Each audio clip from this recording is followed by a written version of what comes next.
오늘은 사도행전 13장 1절에서 3절 말씀 본문으로 예루살렘이든 안디옥이든 본질은 동일하다, 이런 제목의 말씀 함께 나누겠습니다. 복음은 우리만을 위한 것이 아니죠. 세상 모든 사람을 위한 것입니다. 사도행전 1장 8절의 말씀이 그걸 잘 보여주는데요. 오직 성령이 너희에게 임하시면 너희가 권능을 받고 예루살렘과 온 유대와 사마리아와 땅 끝까지 이르러 내 증인이 되리라. 이게 무슨 뜻이겠습니까? 복음이 예루살렘 사람, 유대 사람, 사마리아 사람만을 위한 것이 아니라 여기저기 흩어져 살고 있는 땅 끝에 사는 사람들을 위한 것이기도 하다라는 겁니다. 그래서 우리는 사도행전 1장에서부터 12장까지 이어지는 내용을 쭉 살펴보는 가운데 그 사실을 계속해서 확인하고 있습니다. 그리고 오늘 본문 사도행전 13장은 복음이 이제는 이스라엘을 넘어서 훨씬 더 넓은 세계로 급진적으로 침투하는 이야기를 살펴보게 되겠습니다. 어찌 보면 사도행전 전체 이 스토리 가운데 아주 중요한 전환점이라 말씀드릴 수 있습니다. 어떤 점에서 그런가 하면 지금까지 사도행전의 이야기를 이끌어가는 이 주된 인물은 베드로였고 예루살렘 교회였습니다. 그런데 이제 그 분위기가 바뀌게 되는 거예요. 앞에서 우리가 다루었던 내용은 예수님께서 십자가에 죽으시고 부활하시고 승천하셔서 그 하나님의 약속이 이루어져가는 과정들, 그리고 어떻게 예루살렘과 유대와 사마리아 지역에 복음이 전해지면서 이스라엘이 회복되는 것인가, 이걸 봤습니다. 그런데 스데반의 순교 이후에 분위기가 바뀌게 되죠.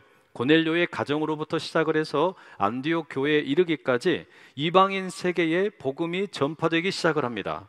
그리고 13장에 이르게 되면 이제 완전히 전환이 일어나게 되는 거예요. 이전까지는 성령의 역사가 베드로와 예루살렘 교회를 중심으로 나타났다면 이제부터는 바울과 안디옥 교회를 중심으로 성령의 역사가 펼쳐지는 겁니다. 바울이 전면에 등장하면서 이 사도행전의 이야기가 이방인 세계 전체를 향한 선교 이야기로 이제 바뀌게 되는 거죠. 하지만 여러분, 우리가 기억할 것이 한 가지 있습니다.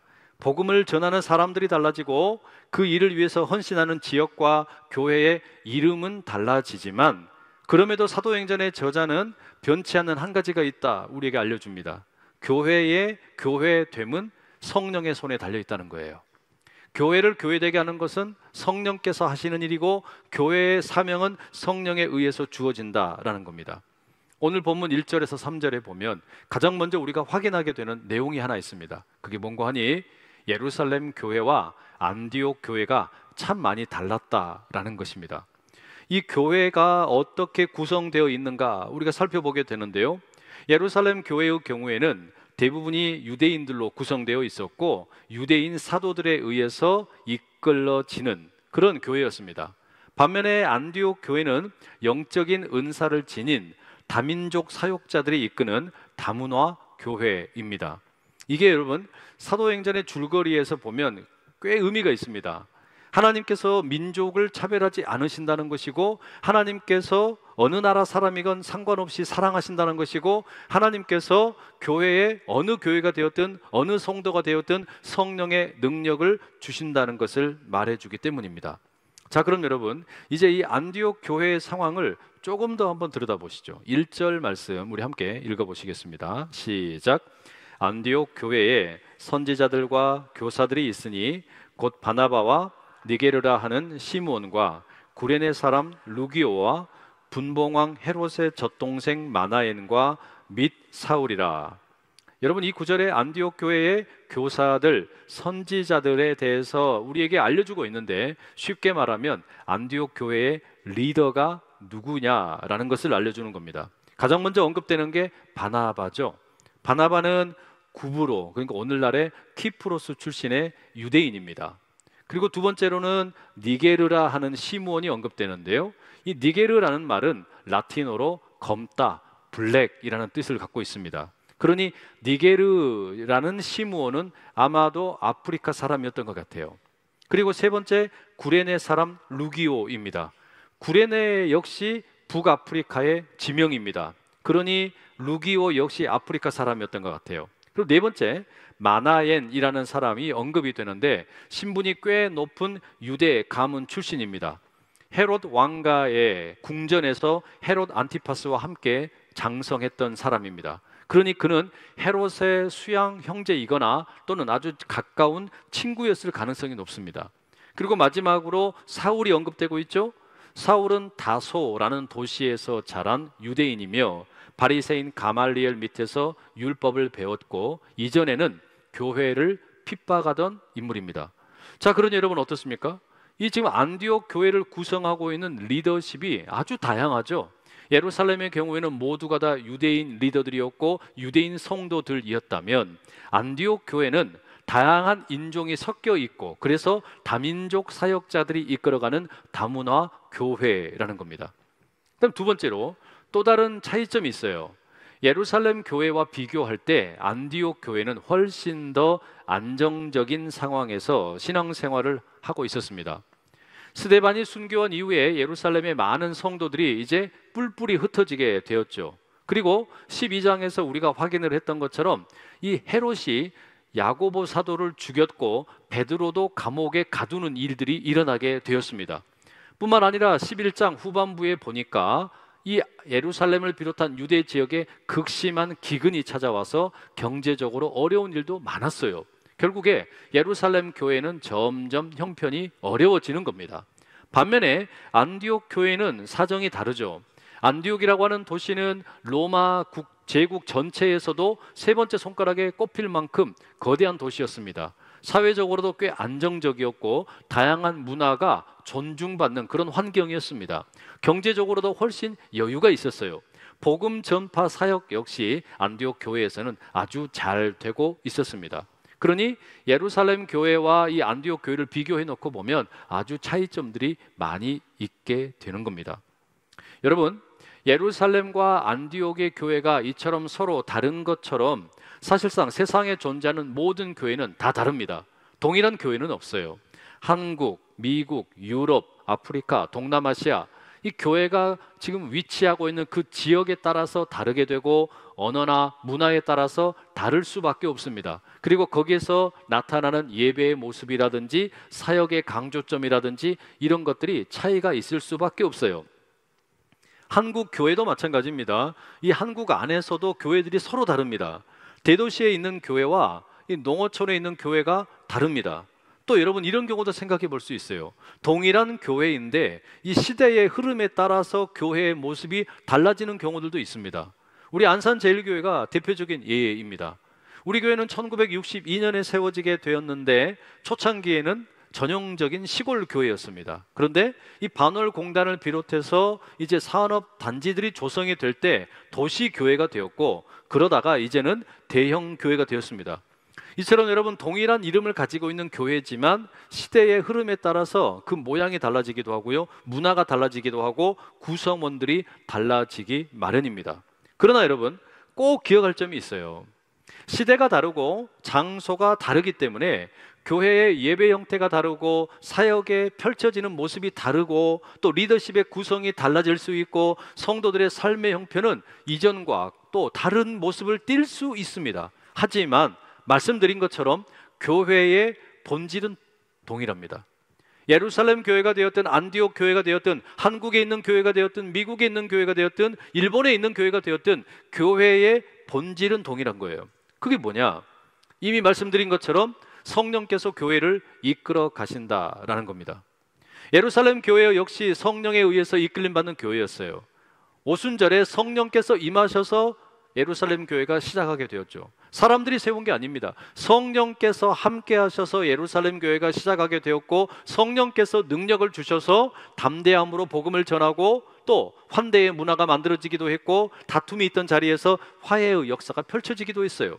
안디옥 교회도 마찬가지입니다. 전혀 다른 형편에 놓여 있는 교회이지만 안디옥의 교회는 사람들이 세운 게 아닙니다. 성령께서 세우셨고 성령께서 이끌어가는 교회입니다. 2절의 말씀 함께 같이 읽어보실게요.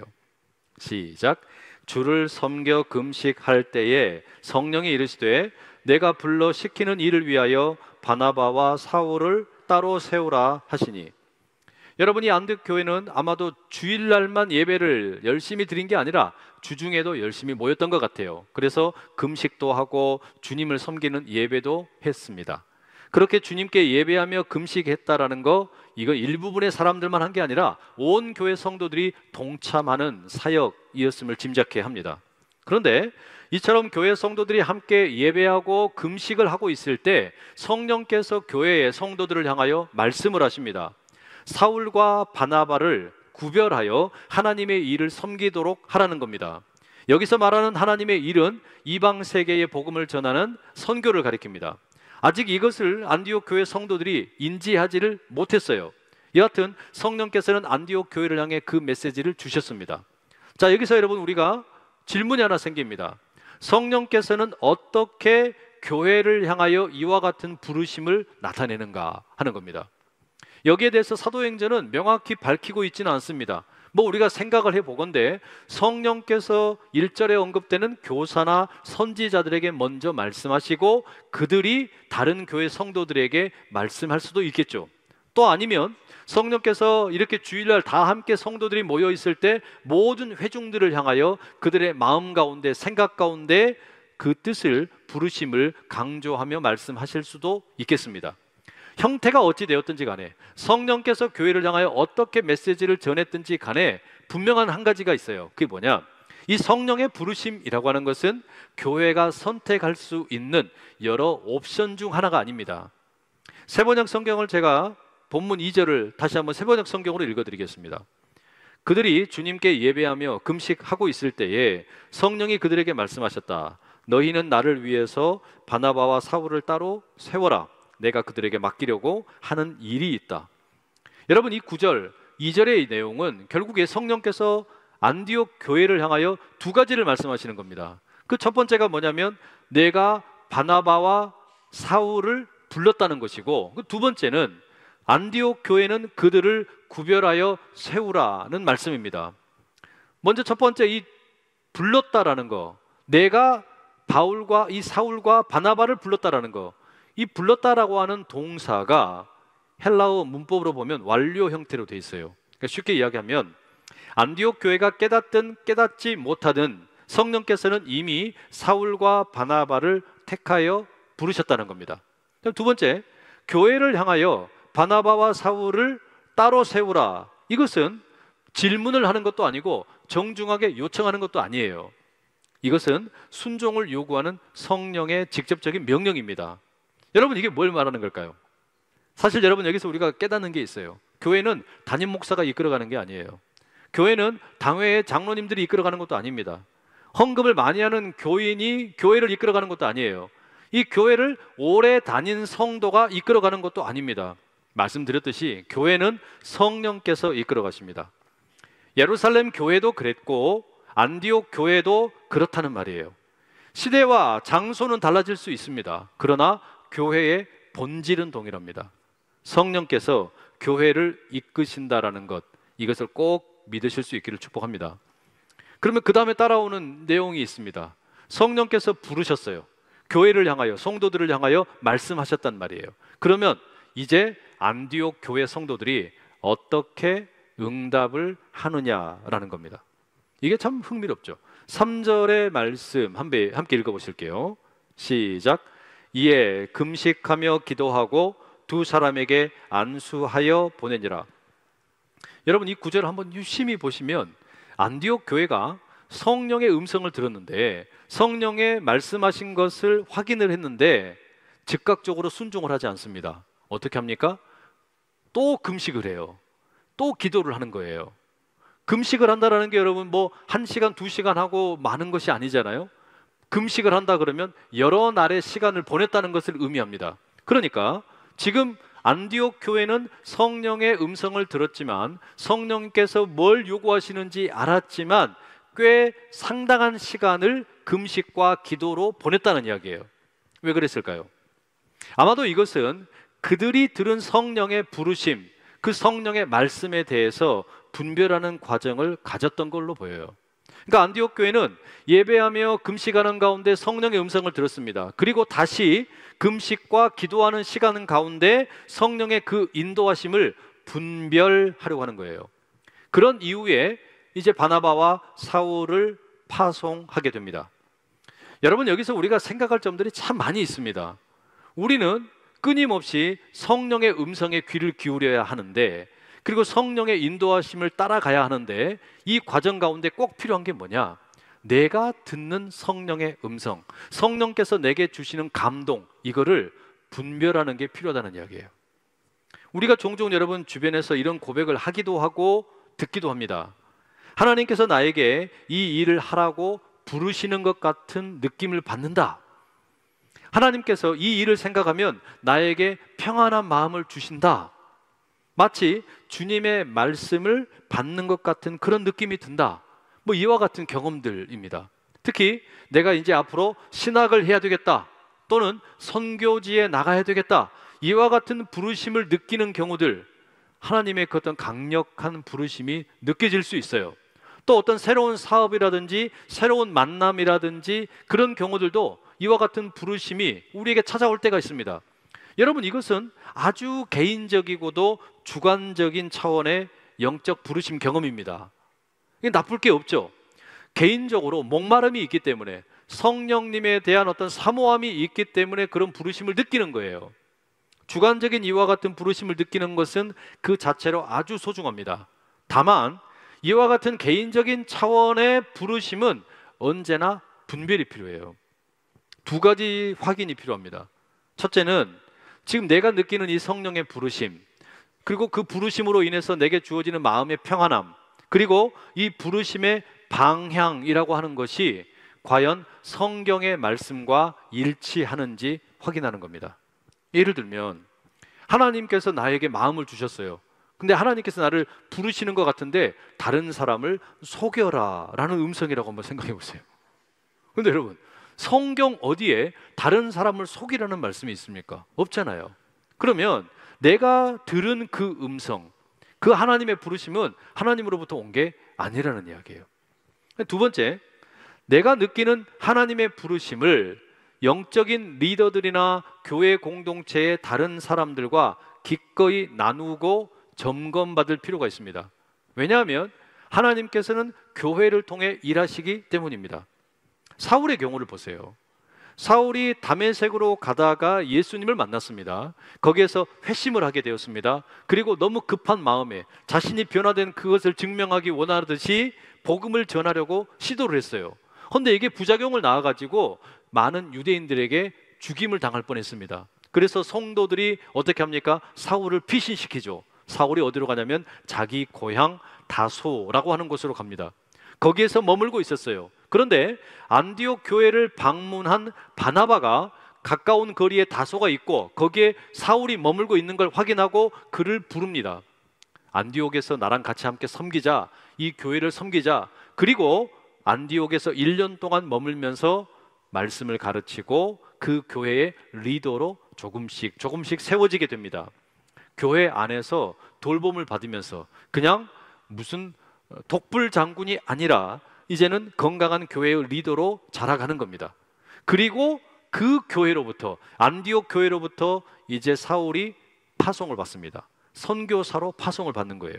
하나님의 부르심이라는 것은 이처럼 공동체를 통하여 확인이 되고 검증이 될 필요가 있어요. 여러분, 그런 점에서 이 3절의 말씀을 우리가 깊이 묵상을 해보면 아마도 이랬던 것 같아요. 안디옥 교회는 사울과 바나바를 구별하여 세우라, 이 성령의 음성을 듣고서 꽤 긴 시간 금식도 하고 기도하는 시간을 가진 겁니다. 그런데 이와 같은 금식과 기도의 시간을 갖는 것에 대해서 사도행전은 안디옥 교회가 느리게 응답한 것을 불순종이라고 질책을 하지 않습니다. 불신앙이라고 여기지도 않습니다. 오히려 겸손한 신앙의 모범으로 제시하는 것 같아요. 교회가 어떻게 성령에게 응답해야 되는지, 성령의 음성에 응답을 하는 게 어떤 것인지를 알려준단 말이에요. 그런데 여러분, 여기서 우리는 교회의 본질이 어떤 것인지를 다시금 깨달아요. 교회는 사람이 이끌어가는 것 같지만 성령께서 이끌어가시는 공동체이고, 교회는 성령의 음성을 들은 이후에는 이 음성을 말씀을 통해, 그리고 공동체의 많은 성도들의 마음을 통해 분별하는 과정을 필요로 합니다. 그리고 교회는 이제 성령의 음성에 온전히 응답을 하죠. 그게 교회예요. 그래서 이제 4절 본문에 보면 그 시작하는 표현이 참 멋있습니다. 두 사람이 성령의 보내심을 받아. 이 사울과 바나바가 안디옥 교회를 통해서 파송을 받는데 이게 교회가 파송하는 게 아니라 성령께서 보내시는 것이다, 이렇게 적고 있어요. 성령께서 이제 두 사람에게 능력을 주실 거예요. 그리고 안디옥 교회는 이 부르심을 분별하며 아멘으로 응답하고 이후로도 계속해서 후원하는 일을 하게 될 겁니다. 그러니 여러분, 교회는 어떤 시대와 장소에 있든지 간에 이 성령의 인도하심을 따르는 공동체입니다. 그게 교회의 본질이란 말이에요. 자, 그러면 이렇게 이제 교회의 파송을 받아서 성령의 보내심을 받아서 바나바와 사울이 첫 번째 선교 여행을 떠나게 되는데 그 목적지가 어디냐? 구브로라고 하는 곳입니다. 키프로스 섬이죠. 안디옥에서 실루기아 항구로 내려가고 거기서 배를 타고 구브로 섬의 살라미 항구까지 이동을 합니다. 이 거리를 아주 대략 계산을 해보면 한 150km 정도 됩니다. 우리 안산에서 대전의 KTX 역까지 정도의 거리입니다. 뭐 길다면 길고 또 짧다면 짧은 그런 어떤 거리라고 할 수 있는데요. 사실 여러분, 왜 이 두 사람이 구브로를 첫 번째 선교 여행지로 정했을까? 우리가 생각을 좀 해보게 됩니다. 사울과 바나바는 로마 제국의 입장에서 보면 정말 하찮은 존재들이었어요. 그들은 정치적인 힘이 없습니다. 그들은 사회의 상류층과도 아무런 관계가 없어요. 그들은 잘 알려진 철학자나 교사나 또는 유명인이 전혀 아닙니다.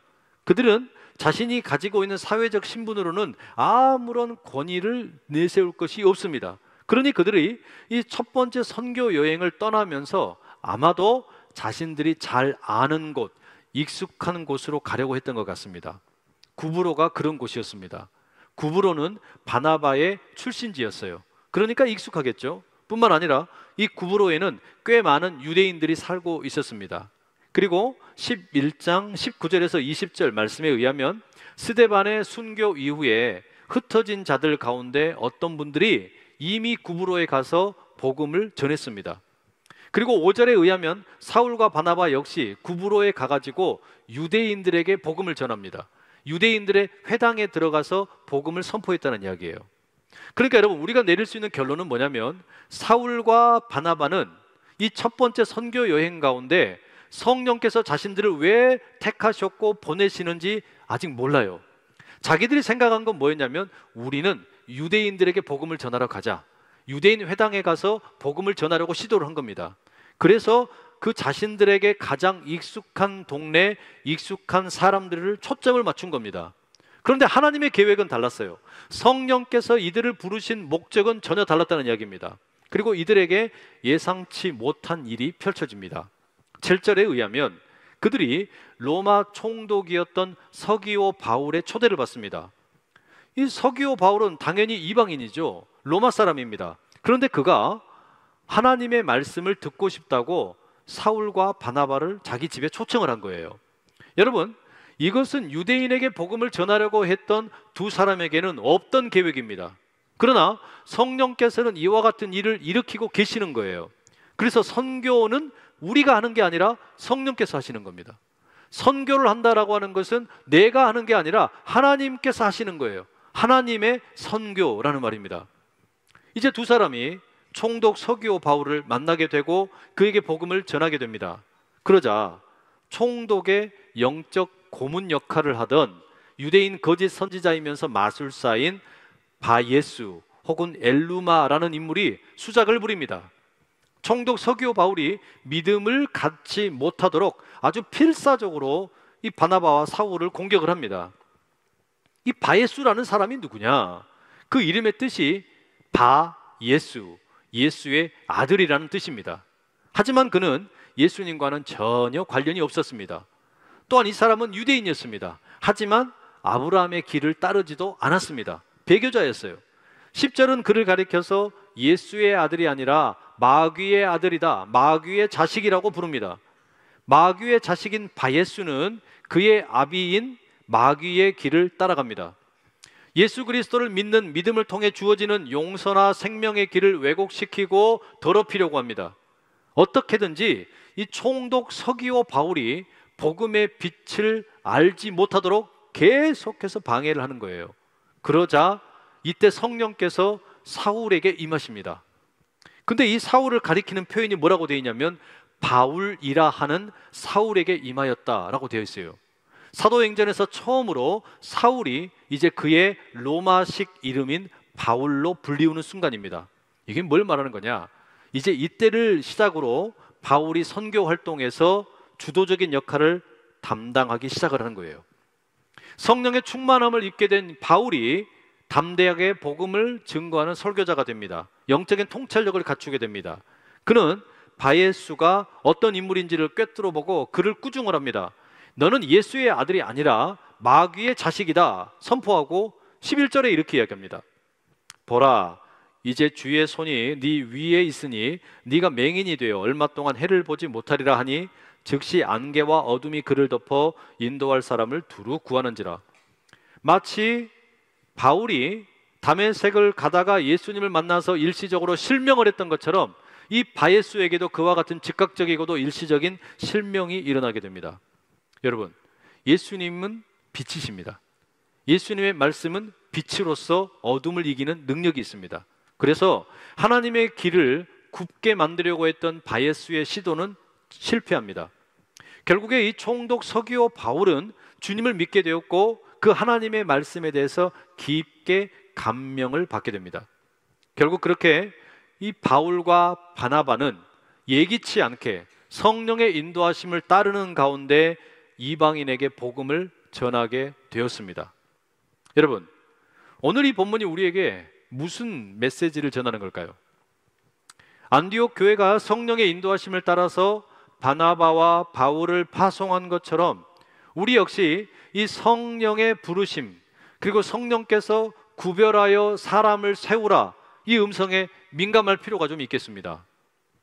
우리에게는 하나님의 은혜에 대한 감사의 제목들이 참 많습니다. 하나님께서는 코로나 팬데믹의 그 어려운 시기에 우리를 지키시고 보호해 주셨습니다.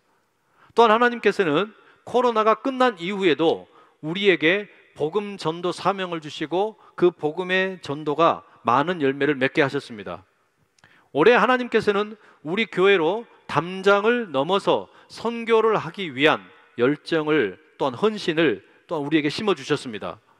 하나님께서는 우리 교회 안에 점점 더 많은 성도들이 소그룹으로 함께 모여서 말씀과 삶을 나누게 하셨습니다.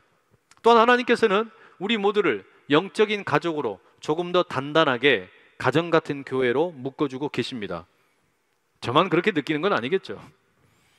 반면에 여러분, 그럼에도 불구하고 우리에게는 아직 많은 필요한 것들이 있고 어려움도 있고 부족함도 있습니다.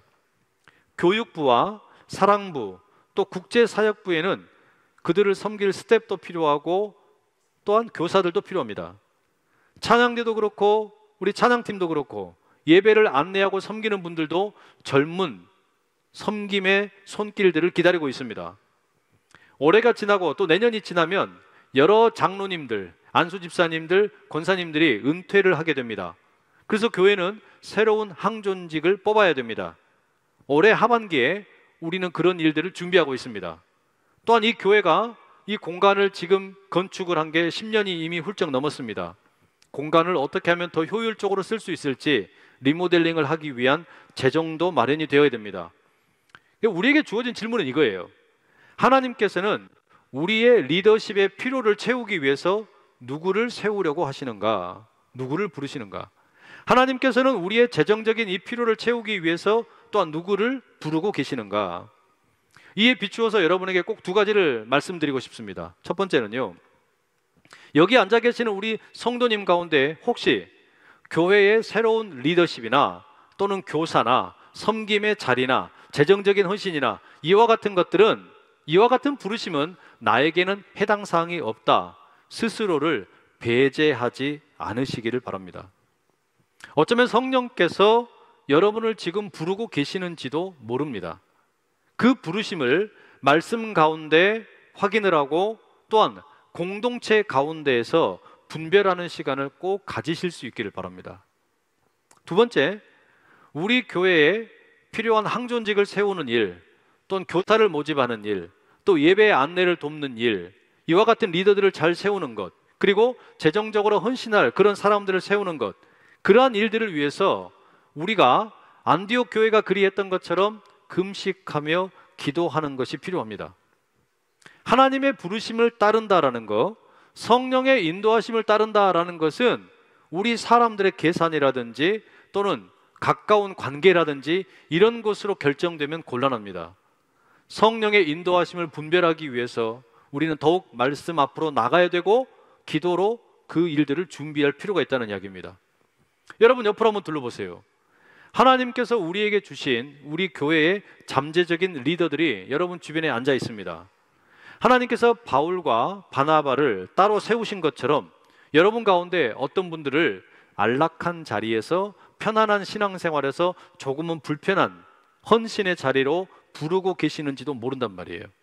하지만 여러분, 그와 같은 불편한 자리에 부름 받는 게 꼭 싫은 것만은 아닙니다.